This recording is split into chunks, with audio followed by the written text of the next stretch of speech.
যি ওদালগুৰিবাসী হিচাপে আমি সুখী যে আজিৰ ভিতৰতে কেইবাটাও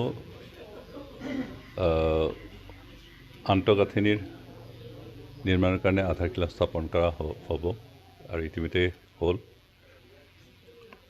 বিশেষকৈ ওদালগুৰি মহাবিদ্যালয়ত হোষ্টেল নিৰ্মাণৰ কাৰণে বিশেষকৈ ছাত্ৰবাস নিৰ্মাণৰ কাৰণে আধাৰশিলা ইতিমধ্যে স্থাপন কৰা হ'ল। তাত দুমহলীয়া ছাত্ৰবাস বিশেষকৈ 50 শ্ৰেণীৰ ছাত্ৰ থাকিব পৰা তেনেকৈ ব্যৱস্থাৰে এটা হোষ্টেল নিৰ্মাণ কৰাৰ কাৰণে আধাৰশিলা স্থাপন ইতিমধ্যে কৰা হ'ল। আৰু ওদালগুৰি যিটো চাৰ্কিট হাউচ, পুৰণা চাৰ্কিট হাউচটোৰ একমডেশ্যন যথেষ্ট কম হয় আৰু সেইকাৰণে এই কথাখিনি অনুভৱ কৰি মই বিগত 5 বছৰ বিধায়ক হৈ থকা সময়ত অসম চৰকাৰৰ ওচৰত দাবী জনাইছিলোঁ আৰু সেই দাবী অনুসৰি আজি ওদালগুৰিত দ্বিতীয়খন চাৰ্কিট হাউচ নিৰ্মাণ কৰাৰ কাৰণে সিদ্ধান্ত ল'লে। ইতিমধ্যে চেংচন হ'ল, ৱৰ্ক অৰ্ডাৰ দিয়া হ'ল আৰু তাৰ মতে আজি আধাৰশিলা স্থাপন কৰা হ'ল।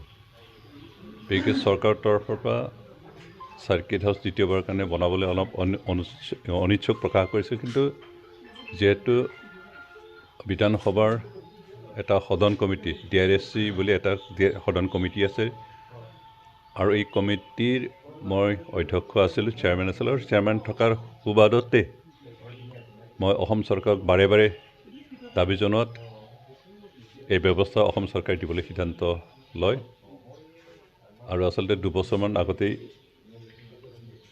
এই আঁচনি চেংচন হৈছিল, কিন্তু ঠাইৰ কিছু অসুবিধা হোৱাৰ কাৰণে অলপ দেৰি হ'ল আৰু এইবাৰহে ইয়াক টেণ্ডাৰ ইত্যাদি কৰি ৱৰ্ক অৰ্ডাৰ কৰা হ'ল আৰু সেইকাৰণে নিৰ্মাণ ইয়াতে আমাৰ পুৰণা যিটো চাৰ্কিট হাউচ আছে তাৰ লগতে ওচৰতে নিৰ্মাণ কৰা হ'ব।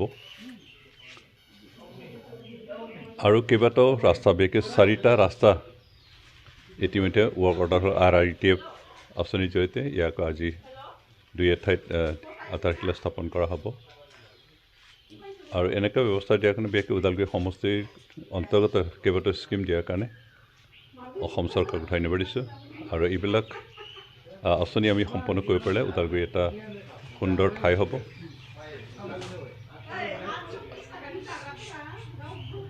BTC চৰকাৰ সলনি হ'ল, আমি বেয়া পোৱা নাই, যিহেতু নতুন চৰকাৰ হৈছে তেওঁলোকে দায়িত্ব লৈছে, কিন্তু বিগত সময়খিনিত আমি দেখিছোঁ যে BPFৰ নেতৃত্বত যি চৰকাৰ কাউন্সিলত হ'ল, এই চৰকাৰে যোৱা 2-3 মাহত কেইবাটাও নতুন নতুন কাৰ্যসূচী আঁচনিৰ আধাৰশিলা স্থাপন কৰিছে, কিন্তু আজি স্পষ্টকৈ ক'ব বিচাৰিছোঁ হাগ্ৰামা মহিলাৰ নেতৃত্বত যোৱা 2-3টা মাহত BTC চৰকাৰে যিবোৰ আঁচনিৰ আধাৰশিলা স্থাপন কৰিছে গোটেইখিনি আঁচনি UPPL চৰকাৰে চেংচন কৰি থৈ অহা, এপ্ৰুভ কৰি থৈ অহা তেনেকৈ আঁচনি হয় আৰু গোটেইখিনি আঁচনিসমূহৰ নামত আমি ইতিমধ্যে ফাণ্ডো চেংচন কৰি থৈ আহিছোঁ। সেইকাৰণে বিশেষকৈ BPFৰ নেতৃত্বত যি চৰকাৰে নতুনকৈ আঁচনি একো আনিব পৰা নাই। যিখিনি আধাৰশিলা স্থাপন কৰিছে গোটেইখিনি UPPLৰ নেতৃত্বত যি চৰকাৰ, সেই চৰকাৰে চেংচন কৰা, এপ্ৰুভ কৰা গোটেইখিনি আঁচনি হয়। যিয়ে নহওক মই আশা কৰিছোঁ যে নতুন চৰকাৰে আমি UPPL চৰকাৰে চেংচন কৰি অহা আঁচনিখিনি যাতে তেওঁলোকে ভালকৈ কৰে আৰু সম্পন্ন কৰে, কাৰণ এই গোটেই আঁচনিখিনি আমি ভালকৈ সম্পন্ন কৰিব পাৰিলে আমাৰ আন্তঃগাঁথনি যথেষ্ট উন্নত হ'ব আৰু BTR অঞ্চল এটা উন্নত ঠাই হ'ব। আমি আশা কৰিছোঁ যে বিগত সময়খিনি আমি যেনেকৈ সকলো কাম নিয়াৰীভাৱে কৰিছিলোঁ, অহা চৰকাৰো কৰিব আৰু তেওঁলোকৰ যিহেতু ফাণ্ড বৰ্তমান নাই, যিখিনি ফাণ্ড আমি থৈ আহিছোঁ 300 crore SOPDৰ নামত আৰু 15 ফাইনেন্সৰ নামত যিখিনি ফাণ্ড অলপ আহিছিল সেইখিনি তেওঁলোকে যিখিনি কাম কৰিব ঠিকমতে কৰক, সেইটো আমি বিশ্বাস কৰিছোঁ। কিন্তু যিখিনি আঁচনি এতিয়ালৈকে আধাৰশিলা কৰা হ'ল গোটেইখিনি কিন্তু UPPL চৰকাৰে এপ্ৰুভ কৰি অহা, চেংচন কৰি অহা গোটেই আঁচনি, সেই আঁচনি যাতে আধাৰশিলাতেই সীমাবদ্ধ হৈ নাথাকে, যাতে সম্পূৰ্ণ হয়, সেইটোৱে আশা কৰিছোঁ। আজি বিশেষকৈ ওদালগুৰি সমষ্টিৰ অন্তৰ্গত আমাৰ অসম দৰ্শনত চেক বিতৰণ কৰা হ'ব বুলি এটা ডেট ফিক্স কৰা হৈছে। বিগত সময়খিনিত আমি দেখিছিলোঁ যে একোটা সমষ্টিত অসম দৰ্শনৰ যিখিনি আঁচনি, সেই আঁচনিৰ কাৰণে হিতাধিকাৰীৰ যিটো লিষ্ট, যিটো তালিকা, সেইটোৱে বিধায়কসকলে ছাবমিট কৰে আৰু সেইমতে চেংচন হয়। বিগত সময়খিনি বিশেষকৈ এই বছৰৰ কাৰণে মই 300 হিতাধিকাৰীৰ লিষ্ট পঠাইছিলোঁ। বিশেষকৈ মঠ মন্দিৰ, পঞ্চায়ত, গীৰ্জা এনেকুৱা লিষ্ট পঠাইছিলোঁ আৰু ইয়াৰ ইতিমধ্যে চেংচন অহা বুলি মই গম পাইছোঁ।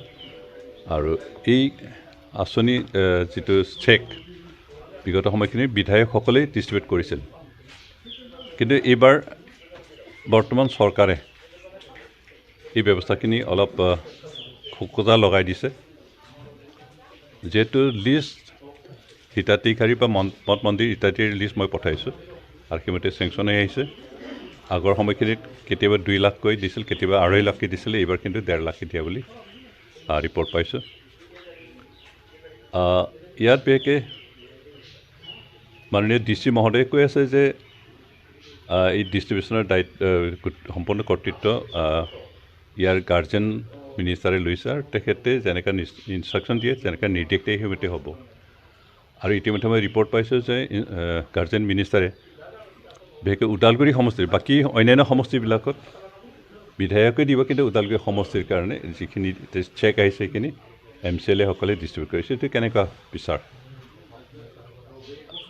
আৰু সেইটো বিশেষকৈ কিমানখিনি সঁচা বা সঁচাকৈ গাৰ্জেন মিনিষ্টাৰে দিছে নে BTC চৰকাৰে গোটেই প্ৰক্ৰিয়াখিনি নিজৰ দখলত নিব বিচাৰে, সেইটো অলপ বুজাত অসুবিধা হৈছে। কাৰণ আমি এতিয়াও NDAৰ অংশীদাৰ হিচাপে আছে বুলি অসম চৰকাৰে ঘোষণা কৰি আছে আৰু NDAৰ অংশীদাৰ বিধায়ক হিচাপে মোৰ অধিকাৰ মই পাব লাগিছিল আৰু সেইটো মই অতি দুখ প্ৰকাশ কৰিছোঁ। সেইটো আনফৰ্চুনেট হয় আৰু গাৰ্জেন মিনিষ্টাৰে যদি তেনেকুৱা নিৰ্দেশ দিছে, সেইটো নিৰ্দেশ একচুৱেলি আনফৰ্চুনেট, এইটো মই কণ্ডেম কৰোঁ।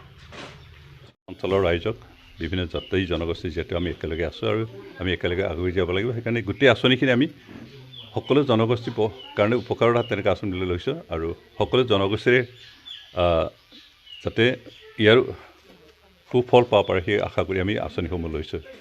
সেইকাৰণে এই গোটেই আঁচনিখিনি আমি সম্পূৰ্ণ হোৱাটো বিচাৰোঁ।